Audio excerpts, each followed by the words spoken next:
এখন আমি বলবো অডিও লাইব্রেরিতে কোন জায়গায় সার্চ করা যায়। তো এই জন্য ভিডিওটা এন্ড তাক দেখুন। তো এই জন্য আপনাকে অ্যাপ্লিকেশনে যেতে হবে। যাওয়ার পর আপনার ইউটিউব স্টুডিওতে নিয়ে আসবে। এই জায়গায় ক্লিক করলাম, আমার অডিও লাইব্রেরিতে আমাকে নিয়ে আসলো। আসার পর আমাকে অডিওগুলো আমি আপনাদেরকে শোনাচ্ছি যে এই গানগুলো ইউজ করা যায় কি না। তো এই জন্য আপনাদেরকে এইভাবে ক্লিক করে আপনাকে শুনতে হবে। তো এইগুলো গান ইউজ করার মতন না, কিন্তু আপনাদেরকে এইগুলো সার্চ করে বের করে নিতে হবে এইগুলোর ভিতরে। তো আমি সার্চে গেলাম, যাওয়ার পর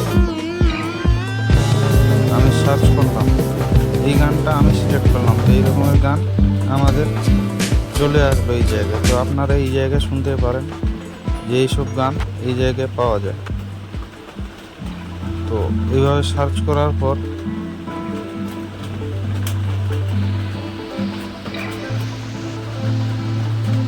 যদি আপনি ডাউনলোড করতে চান তো এইভাবে আপনি যেতে পারেন, গিয়ে আপনার এই জায়গায় ডাউনলোডের অপশন দেখাবে। তো এই জায়গায় ক্লিক করলে আপনার ডাউনলোড হয়ে যাবে। ডাউনলোড করার পর আপনি এইগুলো সং আপনার ভিডিওতে আপনি ইউজ করতে পারেন, নো কপিরাইট, কোনো ক্লেম পড়বে না এই জায়গায়। আমি একটা কথা বলি যে এই জায়গায় সার্চ এক্সট্রা করে আপনি কোনো গান এই জায়গায় নিয়ে আসতে পারবেন না। এই জায়গায় এইগুলো অপশান দেখছো, এইগুলো অপশানের ভিতরে আপনাকে সিলেক্ট করতে হবে। এছাড়া আপনি যদি ইউটিউবের মতো সার্চ মেরে এই জায়গায় নিয়ে আসতে চান তো এইখানে এই জায়গায় আপনাকে দিবে না। তো যেই অপশানটা দেখালাম ওই অপশানে ক্লিক করার পর, মুডে ক্লিক করার পর আপনাকে এই অপশানে নিয়ে আসবে। এইখানে আপনি রোমান্টিক শুনবেন না স্যাড শুনবেন সেটা আপনার বিষয়।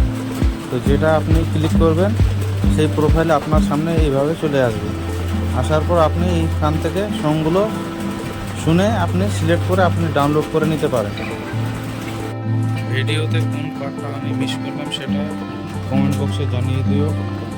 আরও এরপর ভালো ভালো ভিডিও পাওয়ার জন্য চ্যানেলটিকে সাবস্ক্রাইব করে রাখুন।